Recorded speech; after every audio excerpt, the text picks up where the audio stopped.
ऐसी वीडियो रोज देखने के लिए आप मेरे वीडियो को लाइक करें, इस पे कमेंट करें और अपने दोस्तों के साथ शेयर करें। और हाँ, अगर आप इस चैनल पे नए हैं तो इसे सब्सक्राइब करना ना भूलें। यह कहानी है एक लड़की को देखा तो पार्ट 2 का 14 से 76 से आगे की कहानी। राजलक्ष्मी की बात सुनकर प्रीति के चेहरे पे बड़ी सी मुस्कान आ जाती है और वह कहती है, क्या सच में यह इतना आसान होगा? बदले में राजलक्ष्मी सिर्फ अपनी पलकें झपकाकर हाँ कह देती है।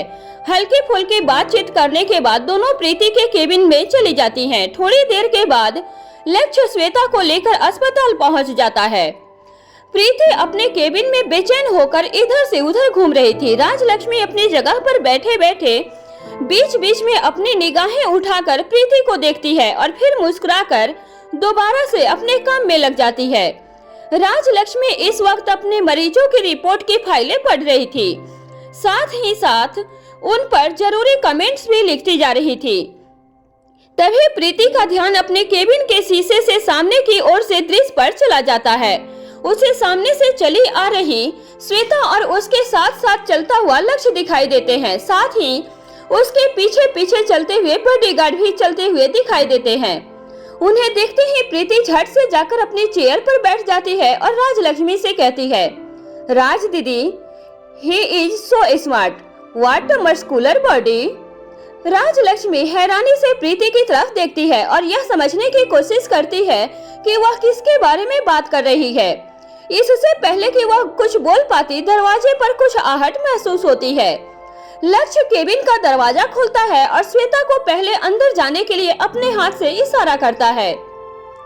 श्वेता के अंदर जाने के बाद वह भी पीछे पीछे अंदर आ जाता है। उन दोनों को साथ में अंदर आते हुए देखकर राजलक्ष्मी तुरंत ही समझ जाती है कि डॉक्टर प्रीति लक्ष्य की तारीफ कर रही थी। उन दोनों को अंदर आते हुए देखकर प्रीति ऐसे प्रतिक्रिया देती है जैसे कि उसे आने की कोई खबर ही न हो। उसके बाद वह अपनी जगह से उठ खड़ी होती है और कैसी हो श्वेता कहते हुए श्वेता के गले लग जाती है। फिर धीरे से श्वेता के कान में कहती है, व्हाट्स अ हैंडसम मैन। तुम्हारा इनके प्यार में पड़ जाना किसी भी एंगल से गलत नहीं है। प्रीति की बात सुनकर श्वेता के चेहरे पर मुस्कुराहट के साथ साथ लालिमा भी आ जाती है।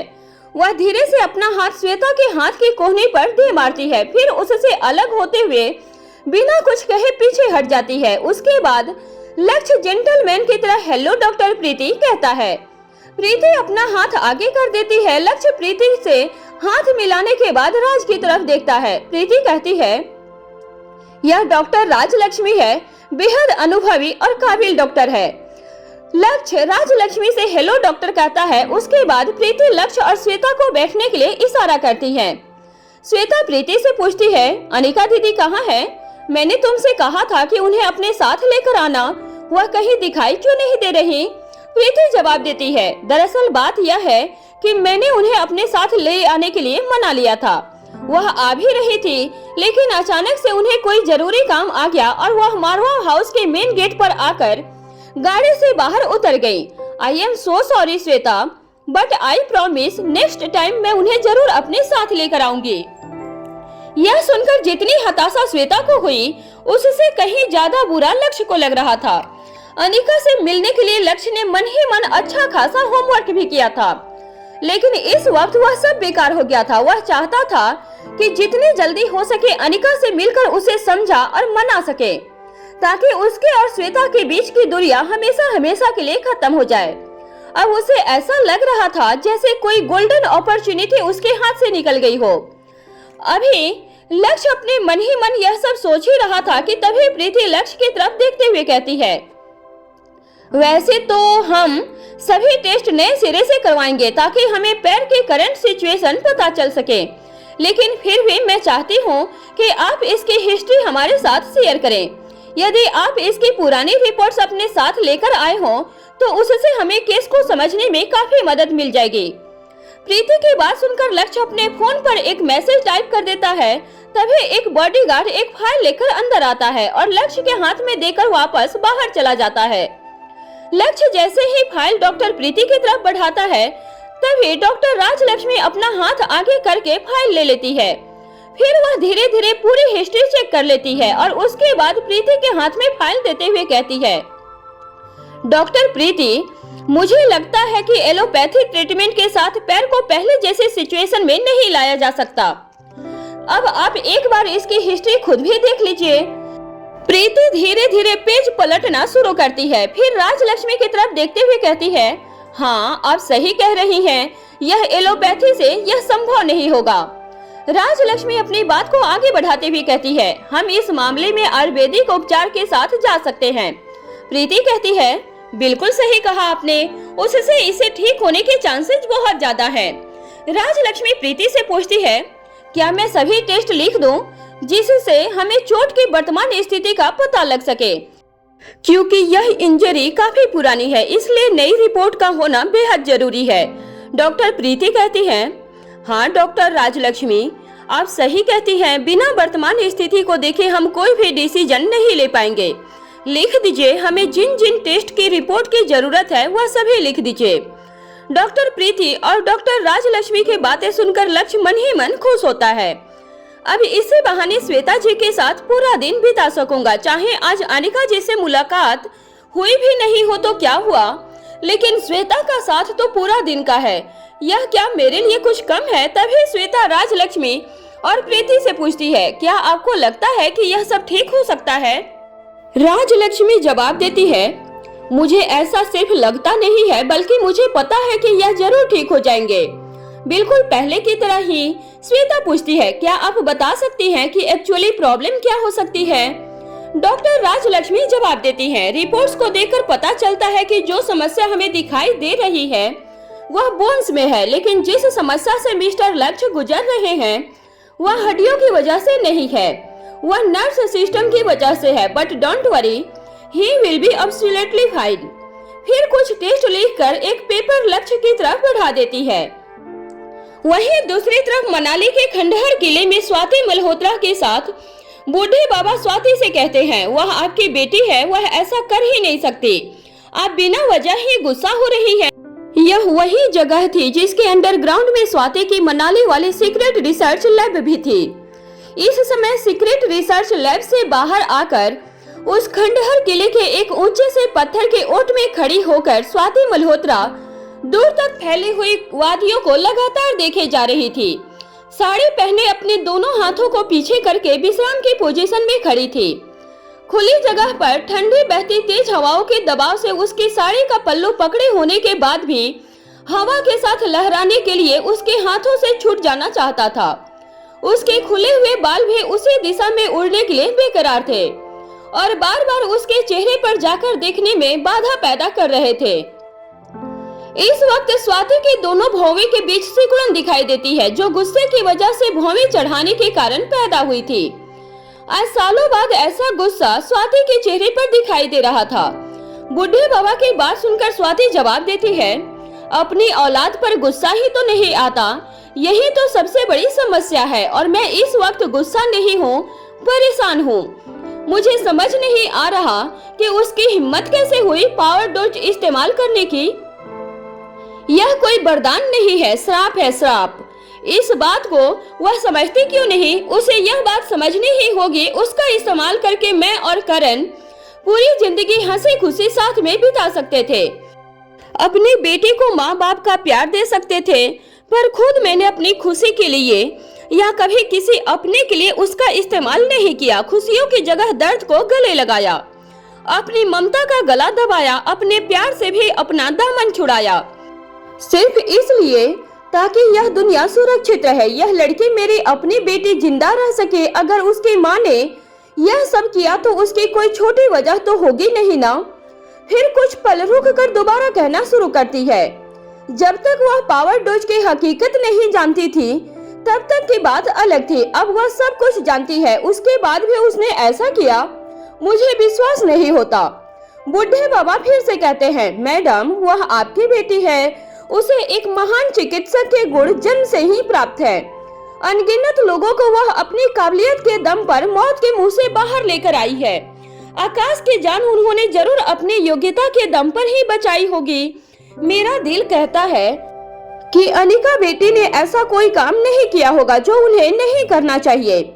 स्वाति लगभग गुस्सा होते हुए कहती है, अपना अंश और वंश सबको प्यारा होता है, तुम भी उससे अछूते नहीं हो। यह सब तुम्हारा ही किया धरा है, क्या जरूरत थी उसकी याददाश्त वापस करने की। अब ना जाने वह अपने लिए कौन सी नई समस्या को निमंत्रण दे बैठी है। गुस्से में स्वाति ने बूढ़े बाबा से यह सब तो कह दिया था, लेकिन अंदर ही अंदर वह जानती थी अनिका को उसकी याददाश्त वापस करना एक सही निर्णय था। अगर वह सच में पावर डोज का इस्तेमाल कर चुकी थी तो अब तक घात लगाए चुपचाप बैठे दुश्मन भी अनिका पर हमला बोलेंगे। उनका मुकाबला करने के लिए अनिका के पास उसकी सभी शक्तियां होना चाहिए। बिना याददाश्त के वह अपनी ताकत भी भूली बैठी थी, जिसके बिना वह दुश्मनों का मुकाबला नहीं कर पाएगी। अगर अनिका के बचाव के लिए स्वाति आगे आती तो समस्या बजाय कम होने के और भी बढ़ सकती थी। स्वाति अपनी जगह से थोड़ी दूर जाकर अपने चेहरे को हल्का सा ऊपर करती है और अपना एक हाथ अपने चेहरे पर रख लेती है। बूढ़े बाबा स्वाति के पास आते हैं और कहते हैं, आपको किसी भी निर्णय पर पहुंचने से पहले एक बार अनिका बेटी से बात कर लेनी चाहिए। हो सकता है जो आप सोच रही हैं वैसा कुछ भी ना हो। बूढ़े बाबा की बात सुनकर स्वाति उनकी तरफ घूम जाती है और लंबी गहरी सांस लेकर छोड़ते हुए कहती है, हाँ, उससे मिलना ही होगा। अगर उसने पावर डोज का इस्तेमाल नहीं भी किया है तब भी वह अब दुश्मनों की निगाहों के सामने रहेगी और मुझे उसकी छिपकर मदद करनी ही होगी। उसे आगाह करना ही होगा कि वह हर क्षण तैयार रहे। फिर आदेश देते हुए कहती है, उसे खबर भेजिए, मैं उससे मिलना चाहती हूँ। दूसरी तरफ मारवा हाउस में अनिका वापस अपने कमरे में चली जाती है और अपने कमरे के बुक शेल्फ के पास जाकर कोई किताब ढूंढने लगती है। कुछ देर के बाद उसे वह किताब मिल जाती है जो वह ढूंढ रही थी। वह उस किताब को बाहर निकालती है और उसे लेकर अपनी स्टडी टेबल पर आकर बैठ जाती है। अनिका बड़े ही ध्यान से उसका एक एक पेज पलट रही थी, जैसे उसमें कोई जरूरी चीज ढूंढ रही हो। उसे पूरा विश्वास हो कि वह जरूरी तथ्य उसे इसी किताब में मिलने वाला है। कुछ ही देर के बाद वह उन तथ्यों को ढूंढने में कामयाब हो जाती है। वह अपनी स्टडी टेबल पर रखी हुई नोटपैड उठाकर उसमें कुछ लिखने लगती है। अपना काम पूरा होने के बाद वह वापस बुक शेल्फ की तरफ जाती है और किताब को वापस रखती है। फिर दोबारा से शांति से अपनी स्टडी टेबल की चेयर पर बैठ जाती है। इस बार वह दोनों अपने हाथ को टेबल पर रखकर बैक रेस्ट से टेक लगा लेती है। फिर अपनी दोनों आंखें बंद कर लेती है। अपने आप को पूरी तरह स्थिर करने के बाद उसे अपनी सांसों की आवाज सुनाई देने लगती है। उसके बाद वह कमरे में चल रही एसी की हल्की हल्की आवाज को सुन पा रही है। उसके बाद कमरे से बाहर हो रही हल्की हल्की आवाजें भी उसे सुनाई देने लगती है। इससे पहले कि उसका ध्यान और दूर के आवाजों पर जाता, उसके अपने बिल्कुल पास से आती हुई कोई आवाज उसका ध्यान अपनी ओर खींच लेती है। अनिका अपनी बंद आंखों से ही अपने कमरे की हर चीज का मन ही मन दृश्य अवलोकन करने लगती है। वह ऐसी किसी भी चीज को अपने आसपास नहीं देख पाती है जिससे यह आवाज आने की संभावना हो। वह झट से अपनी आंख खोल लेती है और अपनी आंखों को चारों तरफ घुमाकर उस चीज को ढूंढने लगती है, लेकिन उसे कहीं भी ऐसी कोई चीज नहीं दिखाई देती जिससे कि वह आवाज आ सकती थी। इससे पहले कि वह इस बात पर और ध्यान दे पाती, उसे अपने दरवाजे पर आहट सुनाई देती है। अनिका जब दरवाजे पर पहुंचती है तो वहां एक नौकर मौजूद था। उसने अनिका को खबर दी, मैडम, आपके भाई ओंकार नीचे आपका इंतजार कर रहे हैं, क्या मैं उन्हें यहाँ भेज दूं? अनिका कहती है, नहीं नहीं, इसकी जरूरत नहीं है, मैं खुद नीचे आती हूँ। कुछ ही देर में अनिका नीचे ड्राइंग हॉल में पहुंच जाती है। वह देखती है कि ओंकार यहाँ होने के बाद भी अपनी जगह पर बैठा नहीं था। वह लगातार अपने एक हाथ की हथेली पर दूसरे हाथ का मुक्का बनाकर उस पर टेप करते हुए इधर से उधर टहल रहा था। जब अनिका ओंकार के पास पहुंच जाती है तो वह अपनी जगह पर रुक जाता है और जल्दी से अनिका के पास आ जाता है, जैसे कि उसे अपनी बात बताने की बहुत जल्दी हो। लेकिन वह अनिका की तरफ देखता है और एकदम खामोश हो जाता है। उसे महसूस होता है कि अपनी बात कहने के लिए उसे शब्द ही नहीं मिल रहे हैं। तभी अनिका ओंकार से कहती है, चलो मेरे साथ। और उसे लेकर गेस्ट रूम में चली जाती है ताकि ओंकार अपनी बात ठीक से बता सके। अनिका के इशारे पर ओंकार सोफे पर बैठ जाता है, लेकिन वह अब भी नहीं समझ पाता कि अपनी बात कहां से शुरू करे। इस वक्त उसके दिमाग में इतनी तेज गति से बातें आ और जा रही थी कि वह समझ ही नहीं पा रहा था कि कौन सी बात छोड़े और कौन सी बात बताए। ओंकार के चेहरे के हाव भाव देखकर अनिका उसकी दुविधा समझ जाती है। फिर अपने दोनों हाथों को फोल्ड करके स्वामी विवेकानंद पोज में खड़ी हो जाती है। थोड़ी देर तक ओंकार को देखती रहती है। फिर जब उसे महसूस होता है कि ओंकार जरूरत से ज्यादा परेशान है, तब वह उसे सम्मान करने के लिए कहती है। समस्या जितनी भी बड़ी हो, वह समाधान साथ लेकर चलती है, लेकिन समाधान तब होगा जब समस्या पता चलेगी। इतना ज्यादा सोचोगे तो कभी नहीं बोल पाओगे। यहाँ बैठे बैठे ही सुबह से रात करने का मन बनाकर आए हो क्या? तो वो अलग बात है, वरना तो इस बात को, जो बात दिमाग में पहले से आ रही है, वही पहले बोल दो। जैसे ही अपनी बात पूरी करके अनिका चुप होती है, ओंकार झट से बोलता है। वह प्रीति को बिल्कुल पसंद नहीं करते, इसलिए उसे रास्ते से हटाना चाहते हैं। यह सुनकर अनिका के चेहरे पर प्रश्न चिन्ह दिखाई देने लगता है। वह कहती है, कौन प्रीति को पसंद नहीं करता? तुम किसकी बात कर रहे हो? ओंकार कहता है, वही आपके अंकल और आंटी, यानी मेरे मॉम और डैड, शकुंतला और श्रवण गुलेरिया। अनिका पूछती है, क्यों पसंद नहीं करते? ओंकार कहता है, मुझे लगता है इसकी वजह है प्रीति का अमीर माँ बाप की औलाद नहीं होना। एक सेकंड का गैप लेता है और फिर दोबारा से कहना शुरू करता है, उन दोनों को पैसे के अलावा और कुछ नहीं दिखाई देता, और मैं भी नहीं। जब मैं दिखाई नहीं देता तो मेरी पसंद या प्यार कैसे दिखाई देगा उन्हें?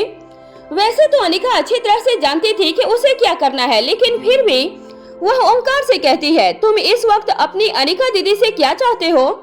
ओंकार कहता है, पूरे गुलेरिया खानदान में किसी की इतनी हिम्मत नहीं कि आपकी मर्जी के खिलाफ चला जाए। अगर आप उन दोनों को बोलेंगे तो वह जरूर अपनी जिद को छोड़ देंगे और प्रीति को अपनाने के लिए मान जाएंगे। फिर एक पल रुक कर आगे कहता है, वैसे तो मैं अच्छी तरह जानता हूँ कि अनिका गुलेरिया और रोहित मारवा की सिक्योरिटी में प्रीति को कोई नुकसान नहीं पहुँचा सकता, लेकिन फिर भी उन दोनों ने मुझे धमकी दी है कि वह प्रीति को नुकसान पहुंचाएंगे। बस इसलिए मुझे अंदर से बहुत ज्यादा घबराहट हो रही है। प्लीज आप कुछ कीजिए ना अनिका दीदी।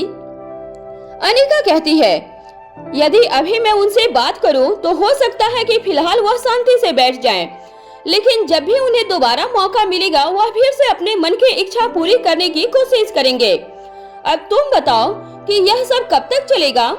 फिर कुछ सेकंड के बाद ओंकार कहता है, मैं फाइनेंशियल इंडिपेंडेंट होने के लिए अपना सब कुछ नया करना चाहता हूँ। बस एक बार मैं इस लायक हो जाऊँ कि प्रीति को सभी सुख सुविधाएं अपने दम पर दे सकूं, फिर मैं उससे शादी कर लूंगा। उसके बाद वह दोनों कुछ नहीं कर पाएंगे। अनिका कहती है, और सोच लो, बस इतनी ही समस्या है या कुछ और भी है? अनिका की बात सुनकर ओंकार नीचे की तरफ देखते हुए अपनी निगाहें एक जगह पर टिका लेता है और मस्तिष्क के अंदर एक के बाद एक सारी बातों को दोहराने लगता है। कुछ देर के बाद कहता है, हाँ, एक बात है जो मुझे काफी खटक रही है। अनिका ओंकार की बात को ध्यान से सुनती है। ओंकार कहता है, वह दोनों बहुत जल्दी में है। इस तरह अचानक से एक्शन मोड में आने के पीछे उनके पास न कोई वजह जरूर होगी। वह मुझे कल तक का वक्त दे कर गए हैं। अगर मैंने उनकी बात नहीं मानी तो फिर वह वही करेंगे जो उनके मन में आएगा। अनिका पूछती है, क्या तुम वजह पता लगा सकते हो? ओंकार कहता है, हाँ, यह तो बड़ा आसान है। अनिका अपनी जगह से ओंकार की तरफ बढ़ती है और उसके कंधे पर हाथ रखकर कहती है, ठीक है, तुम पता लगाओ, बाकी क्या करना है मैं खुद देख लूंगी। यह सुनने के बाद भी ओंकार के चेहरे पर मुस्कान नहीं लौटती। अनिका मुस्कुराकर उससे कहती है, तुम चिंता मत करो, मेरे रहते हुए तुम दोनों को कोई अलग नहीं कर सकता। और हाँ, प्रीति की चिंता करने की बिल्कुल भी कोई जरूरत नहीं। तुम्हें और उन्हें गुलेरिया परिवार संरक्षण देता है, लेकिन प्रीति खुद अनिका गुलेरिया के साथ साथ मारवा परिवार की सुरक्षा में है। इस वक्त यह सब सुनकर ओंकार के चेहरे पर तनाव कुछ कम हो जाता है, लेकिन उसकी आंखों में पानी आ जाता है। ओंकार अपने पलकों को जल्दी जल्दी झपकाकर अपने आंखों के पानी को सुखाने की कोशिश करता है। ओंकार की ऐसी हालत देखकर अनिका वापस 2 कदम दूर चली जाती है और फिर ओंकार की ओर देखकर अपनी आवाज में सख्ती लाते हुए कहती है, जैसे रोहित मारवा के लिए सनी भाई होकर भी बेटे की जगह पर है, बिल्कुल वैसे ही प्रीति मेरी बहन होकर भी बेटे की जगह पर है। उसे कोई छू भी नहीं सकता। तुम बेफिक्र होकर लौट सकते हो। तुमने मुझे बता दिया, इतना काफी है। यह सब सुनने के बाद ओंकार के चेहरे पर मुस्कान लौट आती है। वह अपनी जगह से खड़े होकर कहता है, यह सुनकर मेरी सारी टेंशन दूर हो गई। अब मैं अपना पूरा ध्यान हमारे गेम एप्लीकेशन प्रोजेक्ट पर लगा सकता हूँ। अनिका अपने कदम आगे बढ़ाती है और ओंकार के गाल पर हाथ रखकर मुस्कुरा देती है और फिर बिना कुछ कहे वहाँ से चली जाती है। अनिका के जाने के बाद ओंकार सनी के रूम की ओर जाने के लिए बढ़ जाता है। वहीं दूसरी तरफ मारवा हाउस में सनी के कमरा में सनी स्टडी टेबल पर अपने लैपटॉप के सामने बैठकर उसमें कुछ ग्राफिक्स रिलेटेड काम कर रहा था, लेकिन बहुत कोशिश करने के बाद भी वह अपने मन को स्थिर नहीं कर पा रहा था, जिसकी वजह से उसका काम ठीक तरीके से नहीं हो पा रहा था। वह एक ही काम को लगातार कई बार करने के बाद भी उससे संतुष्ट नहीं हो पा रहा था। अंततः परेशान होकर वह लैपटॉप की स्क्रीन को नीचे कर देता है। उसके इस विचलित और व्यथित मन का एक ही कारण था और उस कारण का नाम था मुक्ता पराशर। सनी अपना फोन हाथ में उठा लेता है और स्टडी टेबल से उठकर सोफे पर जाकर बैठ जाता है। फिर मुक्ता के बारे में सोचने लगता है, कहीं यह कोई दूसरी लड़की तो नहीं? क्या मैं बिना वजह ही उसे सजा देने के बारे में सोच रहा हूँ? प्रीति की कही हुई हर बात भी उसके दिमाग में घूम रही थी। अतः सनी इस निर्णय पर पहुंचता है कि उसे मुक्ता को मैसेज करना चाहिए। इसके बाद सारी बातें खुद ही साफ हो जाएगी। लेकिन अब सवाल यह था कि वह उसे क्या मैसेज करे। बहुत सोचने विचारने के बाद वह उसे वही मैसेज करता है जो प्रीति ने पूछने के लिए कहा था।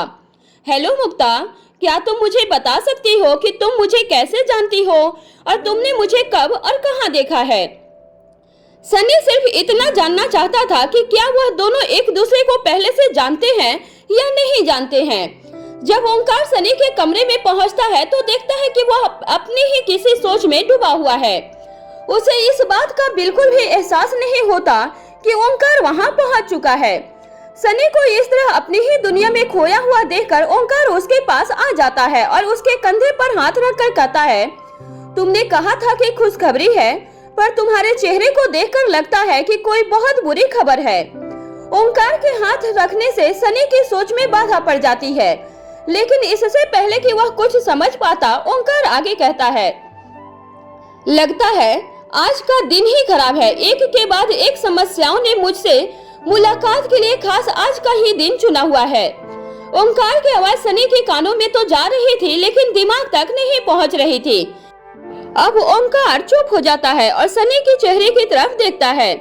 सनी का हाव भाव विहीन चेहरा देखकर अब ओंकार सख्ते में आ जाता है। अपने चेहरे को हल्का सा नीचा करके और आंखों को तिरछा करके सनी को घूरने लगता है।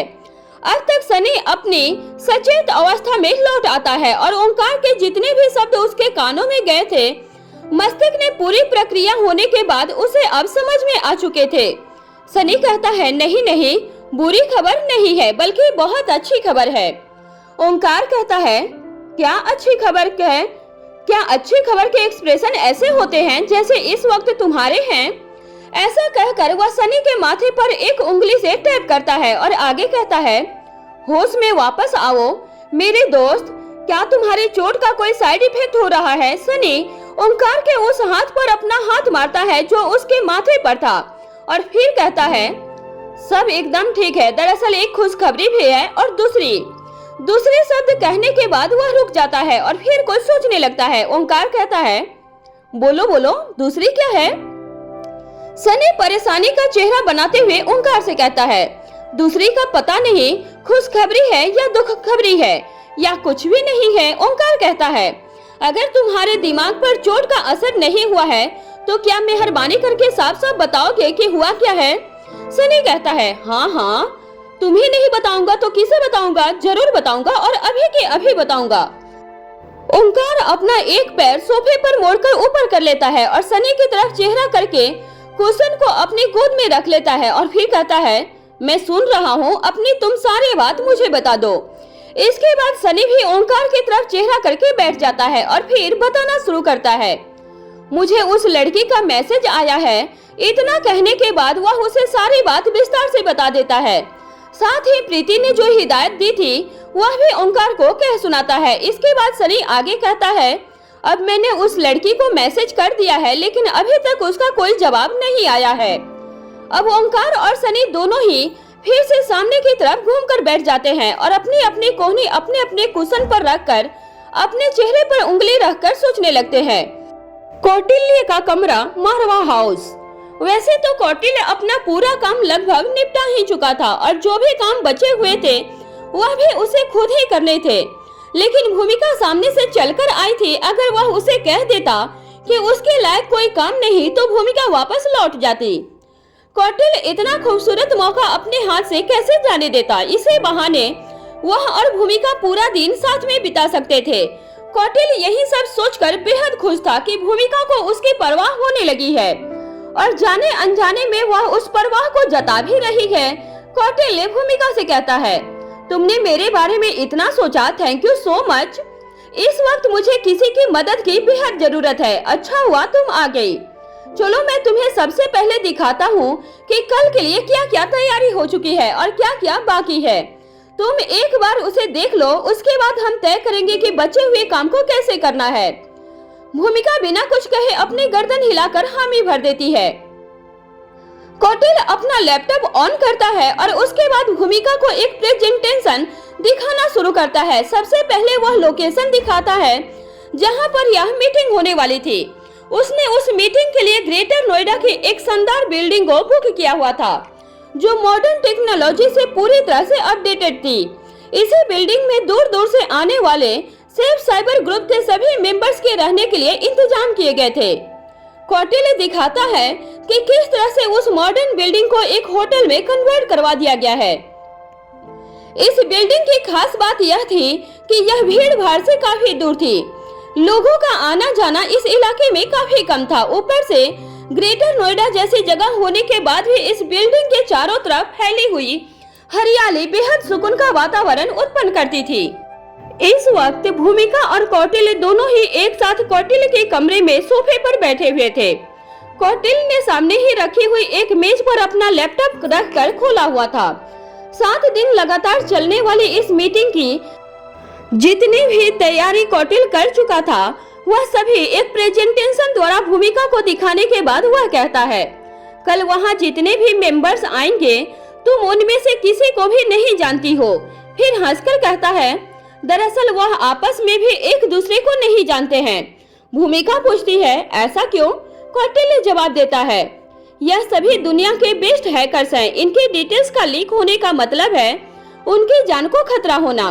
तुम जानती ही हो जिस तरह हर सिक्के के 2 पहलू होते हैं उसी तरह सभी नई खोजों के भी 2 पहलू होते हैं। एक वह जो अच्छा होता है जिसे ध्यान में रखकर प्रायः उन सभी चीजों का निर्माण किया जाता है और दूसरा वह जिसे नकारात्मक पहलू कहते हैं। कुछ बुरे लोग अपने फायदे के लिए बिना सोचे समझे उसका इस्तेमाल करते हैं और दूसरों को नुकसान पहुंचाने से भी नहीं चूकते।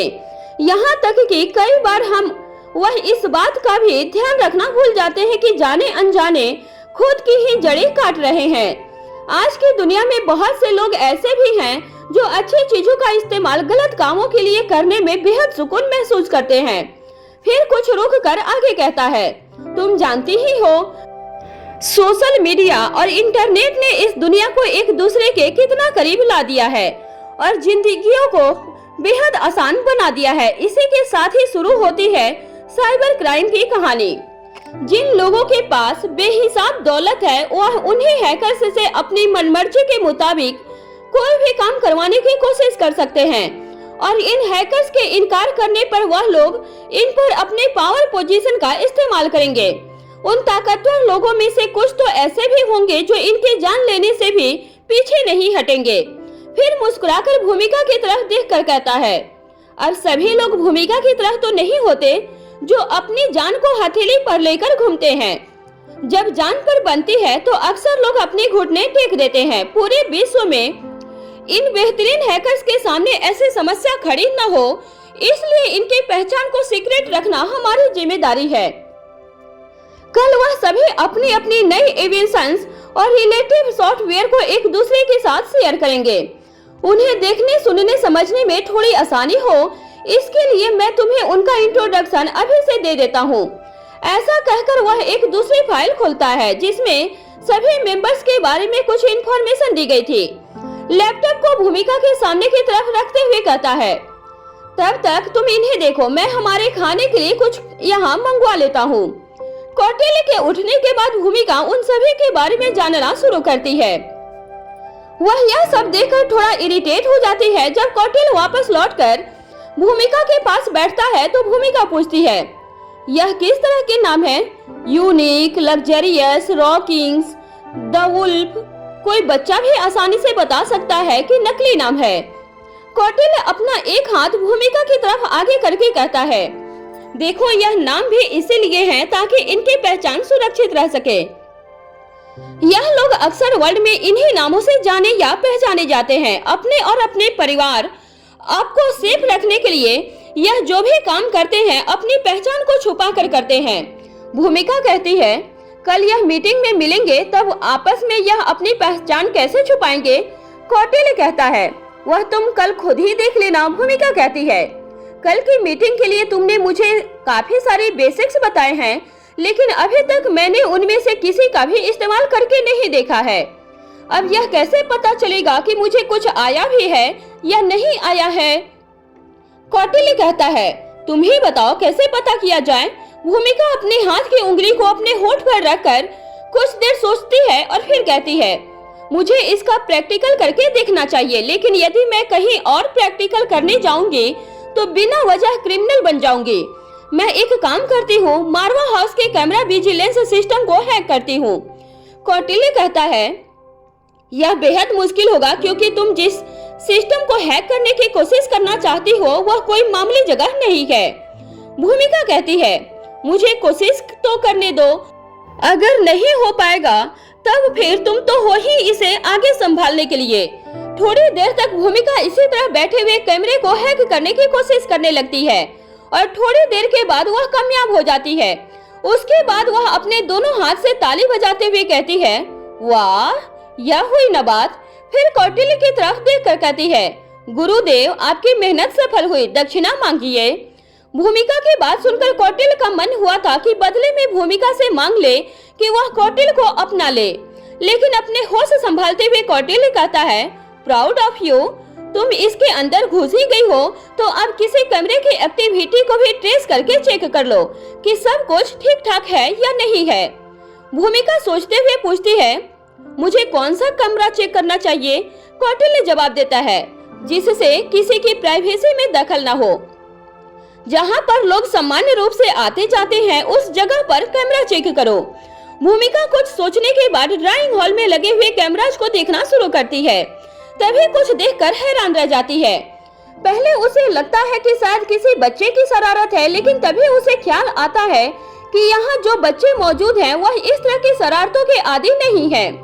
फिर झट से कौटिल्य से कहती है, कौटिल्य यह देखो, मैं अभी इतनी एक्सपर्ट नहीं कि इसका पीछा कर सकूं, तुम जरा इसका पीछा तो करो। जब कौटिल्य स्क्रीन पर देखता है तो हैरान रह जाता है। उसकी आंखों के सामने एक स्टूल पर रखा हुआ फूलदान दिखाई दे रहा था। ब्लैक शाइनिंग मटेरियल से बने हुए दोनों के समान तेजी से एक जगह से दूसरी जगह खिसकते हुए नजर आ रहे थे, जैसे मानो कोई आदमी छुपकर एक जगह से दूसरी जगह दौड़ते हुए जा रहा हो। हैरानी की बात यह थी कि इतनी तेज गति होने के बाद भी फूलदान स्टूल के ऊपर से गिर नहीं रहा था। कौटिल्य कहता है, यह कैसे हो सकता है?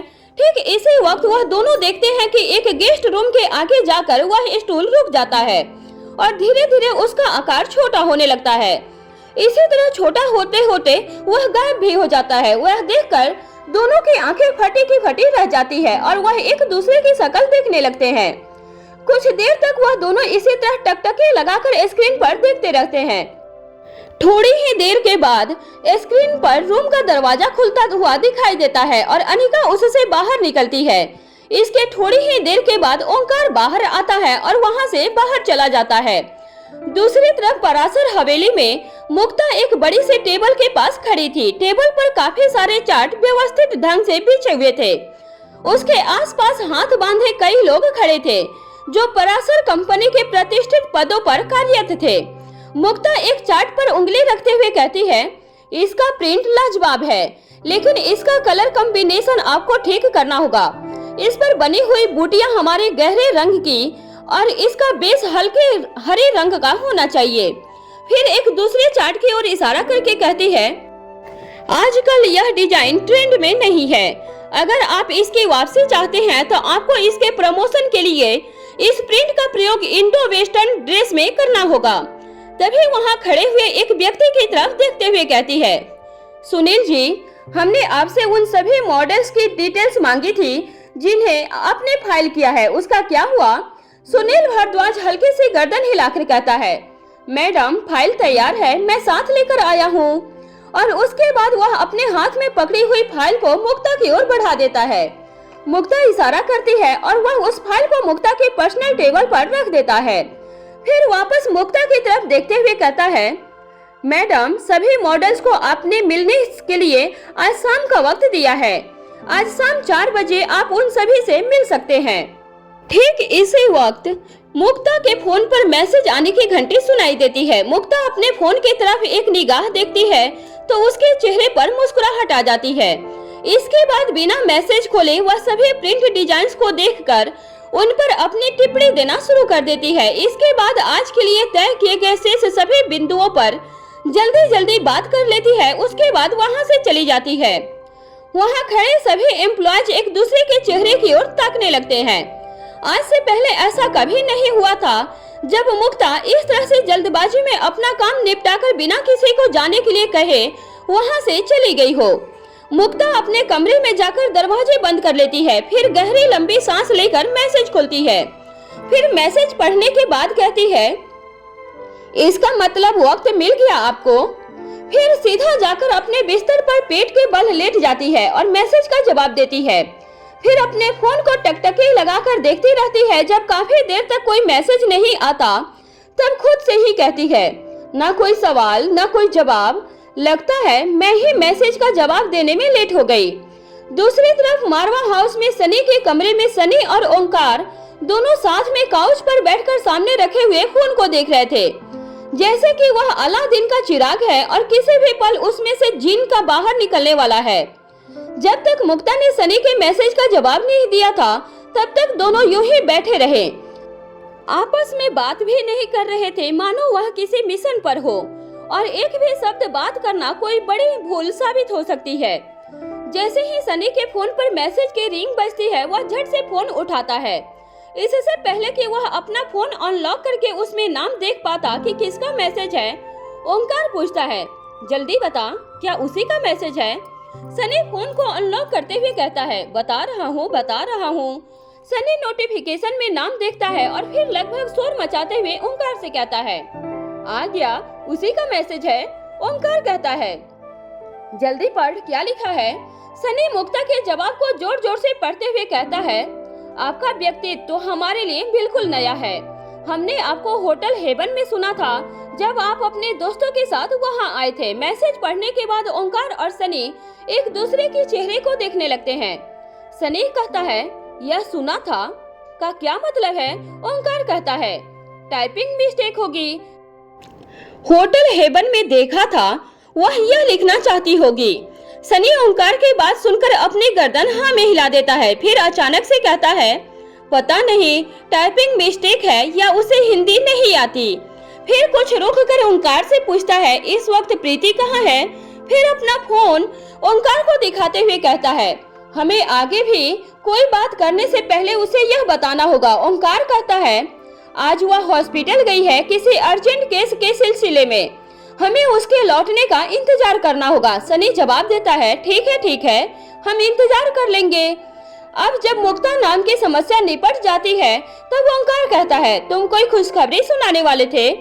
वहीं दूसरी तरफ मारवा हाउस के कौटिल्य के कमरे में अपनी आंखों के सामने एक निर्जीव वस्तु को इस तरह चलते हुए और फिर अचानक गायब होते हुए देखने के बाद भूमिका और कौटिल्य दोनों का ही दिमाग एकदम विचार शून्य हो जाता है। कुछ मिनट के बाद दोनों सचेत अवस्था में लौट आते हैं। भूमिका कहती है, मैं भूत प्रेत में यकीन नहीं करती, लेकिन जो अभी अभी आंखों से देखा वह साइंस में कभी पढ़ा या लिखा और देखा सुना भी नहीं है। क्या यह हो सकता है?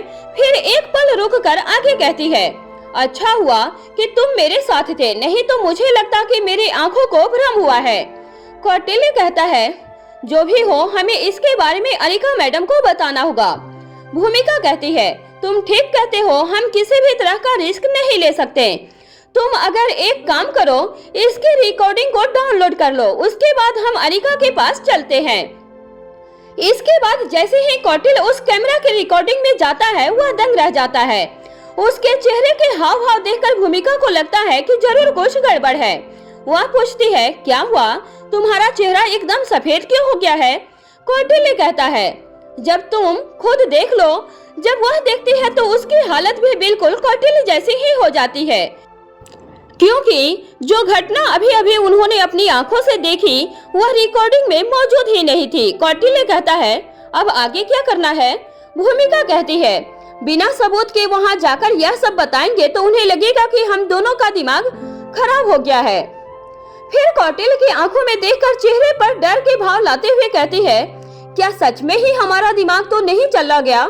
क्या काम के प्रेशर से हमारा दिमाग खराब हो गया है? भूमिका की बात पर कौटिल्य टकटकी लगाकर उसके चेहरे की ओर देखने लगता है। भूमिका की बात सुनकर कौटिल्य के मन में भी शक पैदा हो जाता है। वह समझ नहीं पाता कि भूमिका के सवाल का क्या जवाब दे। अब भूमिका एक नया सवाल पूछ बैठती है, कहीं तुम मेरे साथ कोई मजाक तो नहीं कर रहे हो? कहीं ऐसा तो नहीं कि तुम्हारा नया सॉफ्टवेयर यही हो कि जो चीज नहीं है वह भी होते हुए दिखाई दे, जिसका पहला प्रयोग तुम मुझ पर ही कर रहे हो? अब भूमिका की बात सुनकर कौटिल्य के हाथ पैर फूलने लगते हैं कि कहीं भूमिका यही सच मानकर उससे नाराज न हो जाए।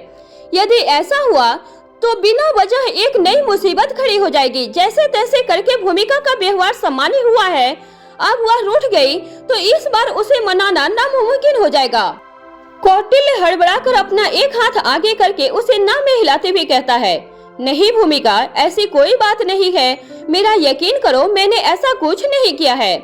भूमिका एक पुलिस ऑफिसर थी, सामने वाला झूठ बोल रहा है या सच, यह पहचानने में उसे महारत हासिल थी। वह समझ जाती है कि कौटिल्य सच कह रहा है।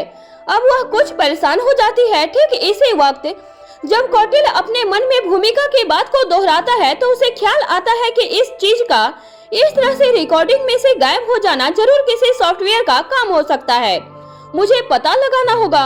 थोड़ी देर के बाद कुछ सोचकर वह कौटिल्य से कहती है, यह तो तय है कि हमने जो देखा वह हमारे मन का वहम नहीं है, लेकिन अब सवाल यह है कि वह है क्या? यह कौन सी नई मुसीबत हमारे आसपास नाच रही है? तभी कौटिल्य को पिछली रात का वाकया याद आ जाता है और वह कहता है, एक मिनट, मुझे कुछ याद आया। भूमिका चौंक कर कौटिल्य की तरफ देखने लगती है। इसके बाद कौटिल्य पिछली रात का डोरमेट वाला किस्सा सुना देता है। भूमिका कहती है, एक बात तो तय है कि यह जो भी कुछ है, मशीन ग्राफिक या कुछ और, यह अनिका का पीछा कर रही है। तभी यह उनके कमरे के बाहर तुम्हें दिखाई दी और अभी भी यह उसी कमरे के अंदर गई है जहां अनिका थी। कौटिल्य कहता है, मेरे पास एक आइडिया है। भूमिका उत्सुक निगाहों से कौटिल्य की तरफ देखती है। कौटिल्य कहता है, हमें तुरंत इस गेस्ट रूम में जाकर देखना चाहिए, हो न हो यह चीज हमें आसपास ही मिलेगी। भूमिका को कौटिल्य की बात उचित जान पड़ती है। वह तुरंत अपनी जगह से खड़ी हो जाती है और बिना सेकंड के देरी वहां से दौड़ पड़ती है। कौटिल्य यह सोचकर कि न जाने वह क्या बला है, वह झट से अपने ड्रॉवर से पिस्तौल निकालता है और अपने कमर में रख लेता है। उसके बाद वह भी भूमिका के पीछे पीछे अपने कमरे से बाहर निकल जाता है। वह दोनों जैसे ही गेस्ट रूम में पहुंचते हैं, उन्हें वहां ऐसी कोई चीज दिखाई नहीं देती है जो शक के दायरे में हो। भूमिका कमरे के हर कोने में, बेड के नीचे, सोफे के पीछे, अलमारी के अंदर, हर सामान के आसपास उसे अच्छी तरह से तलाश लेती है, लेकिन नाकामयाब हो जाती है। कौटिल्य जैसे ही कुछ कहने की कोशिश करता है, भूमिका अपने हाथ के इशारे से उसे कुछ भी बोलने से रोक देती है। इसके बाद वह कौटिल्य का हाथ पकड़ती है और वापस कौटिल्य के कमरे में पहुंच जाती है। फिर कहती है, अगर वह चीज चल सकती है तो मतलब देख सकती है, और अगर देख सकती है तो वह सुन भी जरूर सकती होगी। अब बोलो क्या कहना चाहते हो? कौटिल्य कहता है यही कि अब हमें आगे क्या करना है। भूमिका कहती है हमें घर के हर कोने पर निगाह रखनी होगी, और खासकर जहाँ जहाँ अनिका आती जाती है वहाँ का ध्यान रखना होगा। हम कैमरा रिकॉर्डिंग से कुछ हासिल नहीं कर सकेंगे, लेकिन अगली बार हम अपने स्क्रीन की रिकॉर्डिंग करेंगे। बच्चों के कमरा में मारवा हाउस में शाम हो चुकी थी जब सनी और ओंकार दोनों जाकर रिया से अपने प्रोजेक्ट पर बात करने के लिए मिल सकते थे, इसीलिए वह दोनों रिया से मिलने के लिए बच्चों के कमरे में पहुंच जाते हैं। इस वक्त आर्यन और एलेक्जेंडर दोनों ही कमरे में मौजूद रहे थे। दोनों ही आउटडोर गेम के लिए बाहर गए थे। ओंकार रिया को देखते ही उसे उठाकर गोल गोल घुमाने लगता है और एक साथ कई बार thank you thank you thank you बोलता चला जाता है। रिया हंसते हुए कहती है बस मामू, मैंने आपका थैंक यू ले लिया है, अब रुक जाइए और मुझे नीचे उतारिए। जब ओंकार रुक जाता है तब रिया फर्श पर खड़े होकर अपने दोनों हाथों को आगे करके अपने पैरों को स्थिर करने की कोशिश करती है। फिर ओंकार से कहती है यह सब तो ठीक है, पर मेरी शर्त याद है ना? रिया की बात सुनकर ओंकार और सनी एक पल के लिए एक दूसरे को देखने लगते हैं। दोनों को एक दूसरे की तरफ इस तरह देखते हुए रिया अपनी बात दोहराती है प्रॉमिस हमेशा दो तरफ से चलता है। अगर आप दोनों ने प्रॉमिस तोड़ा तो मैं भी आप दोनों के लिए आगे से कोई मदद नहीं करूंगी। रिया की बात सुनकर दोनों दंग रह जाते हैं। फिर ओंकार रिया के पास आता है और कहता है मैं तुम्हारी प्रीति मासी को ही तुम्हारी मामी बनाना चाहता हूँ, कैसा रहेगा? रिया खुशी से उछलते हुए कहती है it will be great pleasure. फिर दोनों हाथों को हवा में ऊपर करके या चिल्लाती है। फिर रिया सनी की तरफ देखती है। सनी कहता है मैं भी अपना प्रॉमिस पूरा करूंगा, लेकिन अभी कोई नहीं है। सनी ने यह बात जितनी रफ्तार से कही थी उसे देखकर रिया हंस पड़ती है। इसके बाद वह तीनों लैपटॉप के सामने बैठ जाते हैं। सनी रिया के सामने इस तरह प्रेजेंटेशन देना शुरू करता है जैसे कि रोहित मारवा के सामने बैठा हो। पूरे प्रेजेंटेशन देखने के बाद रिया लैपटॉप की स्क्रीन की तरफ उंगली करते हुए कहती है पहले आप दोनों मुझे यह बताओ कि तुम्हें यह सब करने की क्या जरूरत है? सनी जवाब देता है एक फाइनेंसर ढूंढने के लिए और उसे मनाने के लिए इसकी जरूरत पड़ती ही है। रिया अपनी जगह से खड़ी हो जाती है और एक जगह से दूसरी जगह धीरे धीरे अपने चेहरे पर उंगली टैप करते हुए टहलने लगती है। उसे देखकर साफ साफ पता चल रहा था कि वह मन ही मन कुछ गिनती कर रही है। सनी और ओंकार उसे टहलते हुए देखने लगते हैं। उसकी मूवमेंट के साथ साथ सनी और ओंकार की गर्दन भी एक तरफ से दूसरी तरफ और दूसरी तरफ से पहली तरफ वापिस हो जाती है। उन दोनों को लगता है कि रिया जरूर इस प्रेजेंटेशन में सुधार करने के लिए कोई सुझाव देने वाली है। थोड़ी देर के बाद रिया कमरे के बीचों बीच रुक जाती है और उन दोनों की तरफ देखते हुए कहती है इस प्रोजेक्ट के लिए आप दोनों को कितने पैसों की जरूरत होगी? ओंकार जवाब देता है इसे शुरू करने के लिए कम से कम 2 से 3 करोड़ की जरूरत होगी। फिर रिया आगे पूछती है और ज्यादा से ज्यादा कितनी जरूरत होगी? एक बार सनी जवाब देता है यही कोई 7 से 8 करोड़ तक, पर तुम यह क्यों पूछ रही हो? रिया कहती है तब ठीक है, तुम्हें अपने लिए फाइनेंसर ढूंढने की कोई जरूरत नहीं। रिया की बात सुनकर दोनों अचंभित आंखों से रिया की ओर देखने लगते हैं। सनी कहता है बिना फाइनेंसर के हमें पैसे नहीं मिलेंगे। ओंकार कहता है बिना पैसों के प्रोजेक्ट शुरू नहीं होगा। इससे पहले कि वह आगे कुछ और कहते, रिया अपना ही हाथ अपने माथे पर मारती है और कहती है रुक जाओ, आप दोनों कितनी जल्दी में हैं? कम से कम पहले मेरी पूरी बात तो सुनो। मेरे कहने का मतलब है कि इतने पैसे तो मैं ही दे दूंगी। अब उन दोनों की हैरानी और भी ज्यादा बढ़ जाती है। सनी अटकते अटकते अपनी बात कहता है अगर पैसे डूब गए तो? रिया अपनी गर्दन हिलाती है और अपना हाथ अपने गाल पर रख लेती है। फिर कहती है चाचू ऑलवेज बी पॉजिटिव, पहली बात। दूसरी बात, मुझे उन पैसों की कोई जरूरत नहीं है, वैसे भी मेरे पास वह सिर्फ यूं ही पड़े हुए हैं। तीसरी बात, वह मेरी पर्सनल अर्निंग है जो मैंने गेम्स में से अर्निंग की है। उन पैसों के बारे में पूछने वाला कोई नहीं। अगर आपके काम आएंगे तो मुझे अच्छा ही लगेगा। सनी कहता है मुझे लगता है कि तुम्हें इसके बारे में एक बार भैया और भाभी से पूछ लेना चाहिए। रिया जवाब देती है, मैंने कहा ना, वह मेरी पर्सनल अर्निंग है, उसके बारे में पूछने वाला कोई नहीं। जब कोई पूछने वाला ही नहीं है तो फिर मैं खुद से जाकर क्यों बताऊं? फिर एक पल रुक कर आगे कहती है, मुझसे पैसे लेने के बाद आप दोनों पर मोरल प्रेशर रहेगा, जिसकी वजह से आप दोनों अपने प्रोजेक्ट को कभी फेल नहीं होने देंगे। मतलब इसलिए आपका प्रोजेक्ट जरूर सक्सेसफुल रहेगा। फिर एक पल रुक कर राजकुमारी की तरह अपना चेहरा ऊपर करके आगे कहती है, जाओ, तुम्हें 10 करोड़ दिए, पूरा मन लगाकर काम करो। रिया की बात सुनकर सनी और ओंकार की आंखें बड़ी हो जाती है। ओंकार अपने चेहरे पर प्यारी सी मुस्कुराहट और आंखों में चमक के साथ कहता है, लगता है मेरी सारी समस्याओं ने हल होने के लिए आज का ही दिन चुना हुआ है।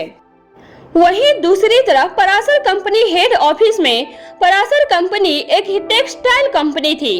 यह पराशर कंपनी का पुश्तैनी कारोबार था, लेकिन इसे ख्याति मिली थी आदित्य पराशर के नेतृत्व में। आदित्य पराशर की उम्र करीब 50 वर्ष के आसपास थी। उनके सुडौल शरीर को देखकर उसकी उम्र का पता नहीं लगाया जा सकता था। मध्यम कद के होने के बावजूद उनका व्यक्तित्व काफी रूपदार था। घर हो या कारोबार, उनके सामने पलटकर बोलने की हिम्मत किसी में भी नहीं होती थी। हृष्ट पुष्ट शरीर जिसे मोटा नहीं कहा जा सकता था, लेकिन चौड़ा जरूर कहा जा सकता था। चलते हुए कदमों की गति हमेशा तेज होती थी। उनके साथ चलने वाले लोगों को लगभग दौड़ना ही पड़ता था। वक्त के बेहद पाबंद थे।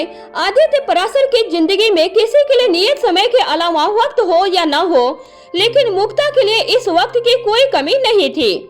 उनकी जिंदगी का सिर्फ एक ही मकसद था, अपनी बेटी मुक्ता पराशर की झोली को दुनिया की हर खुशी से भर देना। मुक्ता की हर ख्वाहिश उसके कहने से पहले ही पूरी कर दी जाती थी। अपने केबिन में रिक्लाइन चेयर पर बैठा हुआ आदित्य पराशर अपने असिस्टेंट सुनील भारद्वाज से पूछता है, क्या सभी तैयारियां हो चुकी है? सुनील भारद्वाज जवाब देता है, जी सर, पहले से जितनी भी तैयारियों का किया जाना जरूरी है वह सभी हो चुकी है। जिन्हें निमंत्रण भेजना चाहता है उन सभी मेहमानों की सूची भी बना ली गई है। बस सिर्फ एक काम ही बाकी रह गया है जो कि बेहद जरूरी है। आदित्य पूछता है, बताओ बताओ, ऐसा कौन सा बड़ा काम है जिसका करना रह गया है, जो सुनील भारद्वाज के काम करने के बाद भी नहीं हुआ? सुनील जवाब देता है, मुक्ता मैडम के अतिथियों की सूची नहीं बन पाई है। दरअसल आज सुबह मैं उनसे मिलने के लिए हवेली पर गया था, लेकिन आज वह कुछ ज्यादा ही जल्दी में थी। अपनी बात कहने के बाद वह हम में से किसी की कोई भी बात बिना सुने ही वहां से चली गई। पर आप चिंता मत कीजिए, यह काम भी समय पर हो जाएगा। मैं कल फिर जाकर एक बार मुक्ता मैडम से मिल लूंगा। आदित्य कहता है, नहीं नहीं, इसकी कोई जरूरत नहीं है।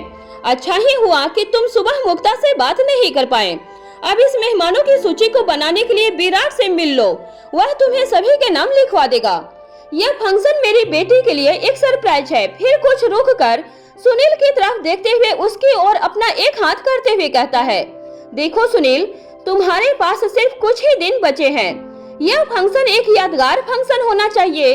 हवेली से 5 किलोमीटर दूर के दायरे में हर जगह दुल्हन की तरह सजी हुई दिखाई देनी चाहिए। लोगों को दूर से ही पता चल जाए कि पराशर परिवार की बेटी का उत्सव है। सुनील जवाब देता है, जी सर, सभी व्यवस्थाएं समय पर पूरी हो जाएंगी। आप निश्चिंत रहिए, जैसा आप चाहते हैं बिल्कुल वैसा ही होगा। आदित्य कहता है, याद रहे, मुक्ता को इस बारे में पहले से कुछ नहीं पता चलना चाहिए। सुनील भारद्वाज जवाब देता है, जी सर, नहीं पता चलेगा। वहीं दूसरी तरफ मारवा हाउस से 1 किलोमीटर दूर वैनिटी में योगेश कहता है, अंधेरा होने वाला है। यह पूरा दिन भी ऐसे ही निकल गया, आज भी कुछ काम की बात हाथ नहीं लगी। अगर हम ज्यादा वक्त इसी तरह विविध गाय के साथ मारवा हाउस के आसपास रुके तो हमारे और उस विविध गाय के पोल खुलने में ज्यादा देर नहीं लगेगी। इससे पहले की बात हमारे हाथ से निकल जाए, कुछ काम का हासिल करो, वरना माँ साहब का गुस्सा तो तुम जानती ही हो। हम दोनों की जिंदगी का आखिरी दिन हमारे पास ही समझो। हर्षिता अपना चेहरा लटकाए जवाब देती है, आपको क्या लगता है कि मुझे यहाँ इस वैनिटी में बहुत अच्छा लग रहा है? मैं अपनी तरफ से जो कुछ भी कर सकती हूँ वह कर रही हूँ, लेकिन अगर हमारी किस्मत ही खराब है तो मैं क्या कर सकती हूँ। योगेश हर्षिता की बात सुनकर वैनिटी में ही इधर से उधर घूमने लगता है। वह भी अच्छी तरह जानता था कि हर्षिता जो कुछ भी कह रही है वह बिल्कुल ठीक है। वह खुद भी सब कुछ अपनी आंखों से होते हुए देख रहा था, पर इस तरह लगातार वैनिटी के अंदर पूरा दिन गुजारना उसे मुसीबत जान पड़ रहा था। ऊपर से माँ साहब का खौफ अलग से था। कुछ सोचने के बाद योगेश कहता है, देखो मेरी बात ध्यान से सुनो। आज विविधकाय को पहले से ही अनिका के रूम में छिपा दो। उस अनिका का हर जगह पीछा करने की कोई जरूरत नहीं है। जब वह अपने कमरे में होगी तब उसके और रोहित के बीच कोई न कोई ऐसी बात जरूर होगी जो हमारे काम की साबित हो सके, जो बात हमें माँ साहब के गुस्से से बचा भी सकेगा। हर्षिता को योगेश की बात बिल्कुल ठीक लगती है और वह बिल्कुल ऐसा ही करती है। वह धीरे धीरे विविधकाय को बालकनी की तरफ से अनिका के रूम की तरफ ले जाती है और उसके बाद पूरी तरह यह तसल्ली कर लेने के बाद कि कमरे में कोई नहीं है, वह विविधकाय को अनिका के बेड के नीचे एक छोटे कारपेट बनाकर बिछा देती है। वह बेड के नीचे इस तरह से बिछा हुआ था कि बाहर से देखने पर उसका जरा सा भी हिस्सा दिखाई न दे। यह करने के बाद वह योगेश से कहती है, मैंने कारपेट के साथ साथ जाल बिछा दिया है। वहीं दूसरी तरफ सनी के कमरा मारवा हाउस में दिन पूरी तरह से ढल चुका था। सनी और ओंकार सनी के कमरे में वापस लौट आए थे। उन दोनों के चेहरे पर बेहिसाब खुशी झलक रही थी। सनी खुशी से झूमते हुए कहता है, वह नाम की एंजल नहीं बल्कि सच की एंजल है। ओंकार उत्साहित होते हुए कहता है, तुम सही कहते हो, हमारी इतनी बड़ी समस्या चुटकियों में सुलझ गई। वह इस दुनिया की सबसे अच्छी और सबसे प्यारी भांजी है। तभी सनी ओंकार की बात को पूरा करते हुए कहता है, और मेरी भतीजी भी तो है। यह कहने के बाद सनी अपना लैपटॉप रखने के लिए स्टडी टेबल की तरफ चला जाता है और ओंकार जाकर सोफे पर बैठ जाता है। ओंकार किसी गहरी सोच में चला जाता है। सनी भी वापस आ जाता है और उसके पास बैठ जाता है और वह भी कुछ सोचने लगता है। थोड़ी देर के बाद ओंकार कहता है, हमें रिया को पार्टनरशिप देनी चाहिए। सनी जवाब देता है, तुमने मेरे मन की बात कह दी।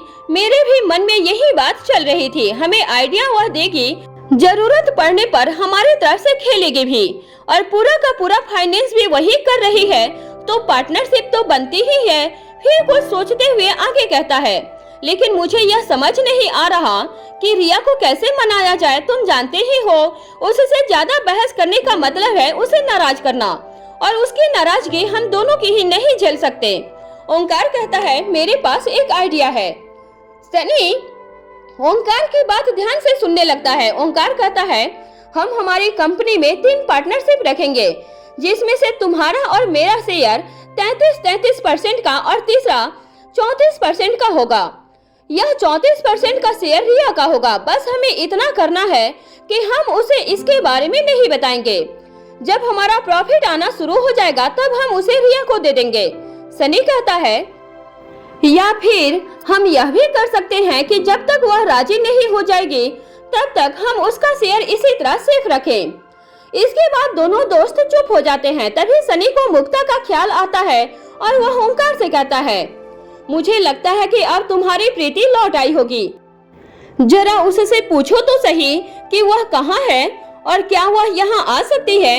आज ओंकार की जिंदगी में एक ही दिन में इतनी सारी घटनाएं घट गई थी कि उसे वक्त का पता ही नहीं चला कि कब सुबह से रात हो गई थी। प्रीति का नाम सुनते ही उसके चेहरे पर बड़ी सी मुस्कान आ जाती है और वह झट से अपना फोन निकालकर प्रीति को कॉल करता है। एक बार अस्पताल पहुंच जाने के बाद प्रीति वहां पर दूसरे कुछ केसेज में उलझ जाती है, जिसकी वजह से वह तुरंत वापस नहीं लौट पाती। जब उसे देर हो ही जाती है तो वह सोचती है कि क्यों न लक्ष्य की रिपोर्ट को भी साथ में लेकर चला जाए, ताकि वह इस मामले में अनिका से बातचीत कर सके।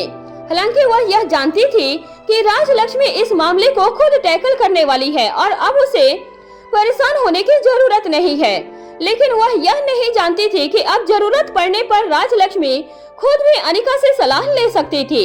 यह पता नहीं होने की वजह से प्रीति वह रिपोर्ट अपने साथ लेकर मारवा हाउस लौटती है। अभी प्रीति अपने रूम में पहुंचकर फ्रेश होकर चेंज नहीं कर पाई थी कि इतने में उसका फोन बजने लगता है। प्रीति जल्दी से अपने पर्स से फोन बाहर निकालती है और फोन पर नाम देखती है ओंकार के कॉल देखकर उसकी सारी थकावट पल में छू हो जाती है, साथ ही चेहरे पर बड़ी सी मुस्कान भी आ जाती है। ओंकार पूछता है, कैसा रहा तुम्हारा दिन? प्रीति जवाब देती है, सुबह से अब तक चाहे जैसा भी था, लेकिन तुम्हारी कॉल आने के बाद अब अच्छा हो गया है। ओंकार कहता है, मेरी कॉल आने से दिन अच्छा हो गया है तो मेरे खुद सामने आ जाने से कैसा हो जाएगा? प्रीति ओंकार की बात सुनकर उत्सुकता से कहती है, क्या तुम मारवा हाउस में हो? ओंकार जवाब देता है, हाँ मारवा हाउस में ही हूँ और तुम्हारा इंतजार कर रहा हूँ। और आज सिर्फ मैं ही नहीं, जो तुम्हारा बेसब्री से इंतजार कर रहा है कोई और भी है जो इस वक्त मुझसे भी ज्यादा बेसब्र है। ओंकार के पास बैठा सनी ओंकार की इस बात पर उसके हाथ पर एक पंच दे देता है। ओंकार मुस्कुराते हुए अपने हाथ पर दूसरा हाथ रख लेता है। वहाँ ओंकार की बात सुनकर प्रीति की भौवें चढ़ जाती है और वह पूछती है, कोई और? मतलब कौन है? ओंकार सनी की तरफ देखकर हंसते हुए प्रीति से कहता है, तुम्हारा देवर सनी तुम्हारे लिए देवरानी लाने को बेकरार है। प्रीति फिर से कहती है, मतलब मैं समझी नहीं तुम्हारी बात को। ओंकार कहता है, यहाँ आ जाओ और खुद समझ लो। प्रीति कहती है, यहाँ मतलब सनी के कमरे में? ओंकार कहता है, हाँ। प्रीति कहती है, बस 5 मिनट इंतजार करो, मैं अभी आती हूँ। प्रीति ने सोचा था कि वह जाकर सीधा अनिका से मिलेगी, लेकिन अब बजाय अनिका के कमरे में जाने के वह सीधा सनी के कमरे की ओर चल पड़ती है। वहीं दूसरी तरफ मारवा हाउस में अनिका के बेडरूम में अनिका अपने बाथरूम से बाहर आती है तो उसे इस बार फिर से वही धीमी आहट महसूस होती है जो किसी चीज के खिसकने से पैदा होती है। अनिका इस बार फिर से अपनी निगाहों को चारों तरफ घुमा कर देखती है, लेकिन उसे कहीं भी कोई ऐसी चीज दिखाई नहीं देती। फिर कुछ सोचने के बाद वह बालकनी की तरफ चली जाती है। फिर बालकनी के अंदर और बाहर दोनों तरफ अच्छी तरह देख लेती है, लेकिन उसे ऐसा कुछ दिखाई नहीं देता जिस पर संदेह किया जा सके। फिर अनिका मन ही मन खुद से ही कहती है, मेरे कान कुछ ज्यादा ही तेज हो गए हैं, न जाने अब मुझे कैसी कैसी आवाजें सुनाई आने लगी है। यह सोचने के बाद वह वापस अपने कमरे के अंदर की ओर लौट आती है। तभी दरवाजे पर खटखटाने की आवाज आती है।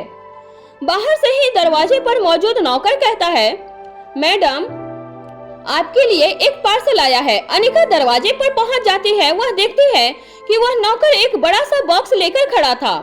अनिका वह बॉक्स अपने हाथ में ले लेती है और अंदर आ जाती है। बॉक्स पर अनिका का नाम लिखा था, लेकिन वह कहां से आया है इसकी कोई डिटेल नहीं लिखी हुई थी। जब अनिका बॉक्स को खोलती है तो उसके अंदर से एक दूसरा बॉक्स निकलता है। बड़ी ही सावधानी से अनिका दूसरे बॉक्स को बाहर निकालती है और उसे खोलती है तो इस बार फिर से उसके अंदर से एक तीसरा बॉक्स निकलता है। अनिका फिर से बड़ी ही सावधानी से वही प्रक्रिया दोहराती है। तीसरी बार बॉक्स के अंदर एक छोटा सा चौथा बॉक्स निकलता है जो मेटल से बना हुआ था। जैसे ही अनिका उस मेटल बॉक्स को बाहर निकालने के लिए छूती है तो हैरान रह जाती है। उस बॉक्स पर अनिका का हाथ लगते ही टाइमर स्टार्ट हो जाता है। लाल रंग से ब्लिंक करता हुआ 59, 58, 57 दिखाई देता है। इस पल अनिका के दिल की धड़कनें तेज हो जाती हैं। इस टाइमर को रोकने के लिए अनिका के पास सिर्फ 60 सेकेंड का वक्त था। जब अनिका उसे ठीक से देखती है तो उसका ध्यान जाता है कि टाइमर के ठीक नीचे एक फार्मूला लिखा हुआ था। मतलब जैसे ही उस फार्मूले को डिकोड किया जाता वह टाइमर रुक जाता।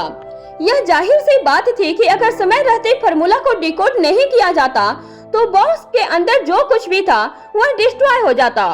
यह फार्मूला अनिका के लिए जाना पहचाना था। यह वही फार्मूला था जिसे 1 मिनट में स्वाति मल्होत्रा के अलावा अगर कोई डिकोड कर सकता था तो वह सिर्फ उसकी बेटी अनिका गुलेरिया ही थी। यह वही फार्मूला था जो किसी इंसान की मेमोरी डिस्ट्रॉय करने के लिए स्वाति मल्होत्रा ने बनाया था। जो फार्मूला अनिका के मांगने पर स्वाति ने उसे दे दिया था, लेकिन उसे देने के साथ ही अनिका के लिए एक पहेली भी छोड़ी थी, यानी कि उस पूरे फार्मूले में उसने एक जगह पर खाली स्थान छोड़ा था। ऐसा करने का स्वाति का पहला मकसद था कि किसी भी तरह से गलत हाथों में पड़ने पर उस फार्मूले का कोई इस्तेमाल न कर सके, और दूसरा वह अपनी बेटी की काबिलियत को परख सके। स्वाति की इस परीक्षा को अनिका ने बखूबी पूरा किया था, इसलिए एक बार दोबारा से उसे अपनी आंखों के सामने देखते ही अनिका तुरंत पहचान जाती है कि यह बॉक्स स्वाति की तरफ से आया है।